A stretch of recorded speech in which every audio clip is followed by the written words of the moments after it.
I was just talking about the Mickey Mouse Club, which is a great jumping off spot. This is where they are programmed. I mean, the quintessential example of a typical Mickey Mouse Club member would be Britney Spears. And I'm always interested who stars alongside who.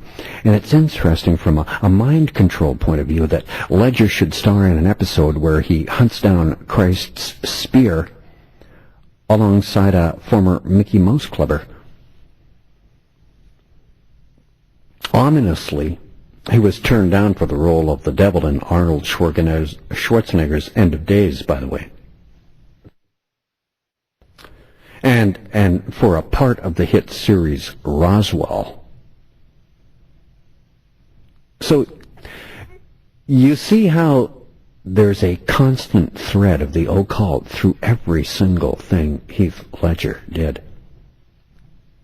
Of course, you can say that now about most things that come out of Hollywood because they're concentrating very, very heavily on the savior aspect of the man who saves world format, surrounded by total evil and destruction and fear. I believe actors are chosen like tarot cards. They're picked for their archetype they represent, and in the case of Heath Ledger, the card appears to have been that of the hanging man or death. It's as if the actor encapsulates the soul of the archetype until the soul moves on. Maybe it's the other way around, and the archetype captures the man. Either way, it's clear to me that actors are chosen for their parts based on reasons which have little or nothing to do with their acting skill and a lot to do with the person's name and star sign and their celestial archetype. I knew that Heath Ledger had a fascination with the origins of his name and archetype when he played the small part of Merle Oberon in the film Pause. Pause was about a talking dog. A talking dog from Sirius, more likely. The dog star Sirius. What caught my attention about Oberon reference was a couple of things.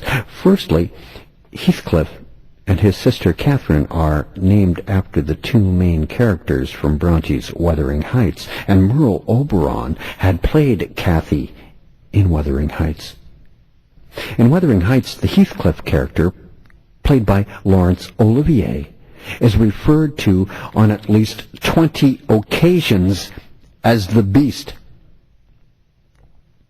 Before I go any farther, I want to say that Laurence Olivier, I believe, fathered Heath Ledger and is a love child of Laurence Olivier's.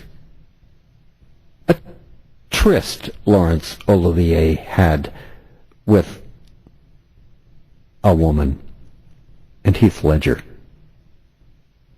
was born. And then given to a family in Australia to bring up, then brought back into the occult world to be used. That's what I believe happened January 22nd of 2008 in Manhattan, when Heath Ledger's life ended. In his position as a focus of worship for Templars and Masons, the headless John the Baptist can also be interpreted for Templars and Masons as the Beast. Ledger definitely had a certain fascination with Oberon. Merle Oberon married Alexandra Corda, who discovered Queenie, that was her nickname, in the tea line at the movie studio. He changed her name, identity, inducted her into the cast as Anne Boleyn in The Private Life of Henry VIII, the first British picture, by the way, to be nominated for an Academy Award as Best Picture. Merle Oberon and Alexander Korda married in 1939, and she became the first Lady Korda when he was knighted. Zoltan Korda, the brother-in-law of Merle Oberon, went on to direct a movie called The Four Feathers, which Heath Ledger remade years later. Wouldn't you just know it? It's all connected, isn't it? If you have the time to look. As I've said, Alex Korda also made The Private Life of Henry VIII, starring Robert Donat, who goes on to star in The Count of Monte Cristo a year later for the same director. Natalie Portman is currently starring in the other Boleyn Girl, which is essentially a retelling of Korda's The Private Life of Henry VIII. She stars alongside the Masonic love slave numero uno, Scarlett Johansson. Portman plays the part of Anne Boleyn, just like Merle Oberon did all those years ago. And what's remarkable is that Portman actually talks about Robert Donat and actually watches the film The Count of Monte Cristo, or Christ's Mountain with V, in V for Vendetta, a film which uses the V inside a circle as its logo. The V, by the way, in the occult world stands for Venus. You know when they hold the two fingers up like Winston Churchill did? And he said V for victory? No. Lie. V for Venus. Vi, vere, universum, vivus, vici is a Latin phrase. V uses it and means, by the power of truth, I, while living, have conquered the universe. V also pretends to be Donat in a mock attack on a suit of armor. Even more thought-provoking is the fact that Aleister Crowley, the head warlock of Europe, took this phrase as his magical motto as a Magister Tempel.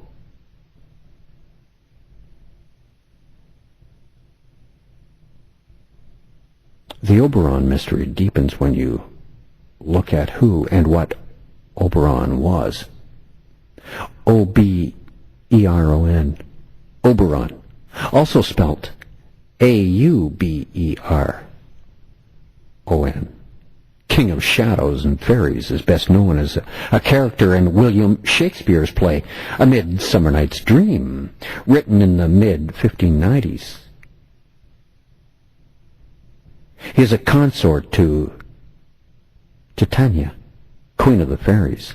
Much more importantly, though, Oberon's status as king of the elves comes from the character of Albech, a sorcerer in the legendary history of the Merovingian dynasty. In the legend, he is otherworldly, brother of Merowech, whose name is the eponym of the Merovingians. Now we're starting to get down to it. Heath Ledger dies exactly 92 years to the day after Berenguer Saunier, the focus of the Holy Blood, Holy Grail, the Da Vinci Code stories. He dies of a sudden, unexpected heart attack, just like Saunier. He resonates with John the Baptist, Mary, goddess worship, and Merovingians, just like Saunier. It's at this point in the story that I've got to bring up the concept of mind control.